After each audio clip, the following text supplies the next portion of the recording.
يا أيها الذين آمنوا استعينوا بالصبر والصلاة إن الله مع الصابرين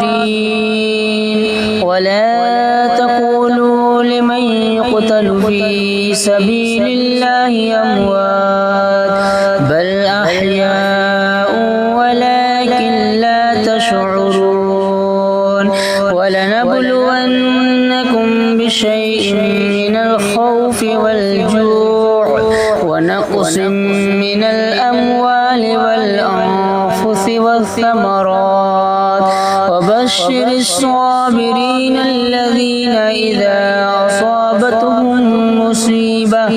قالوا إنا لله وإنا إليه راجعون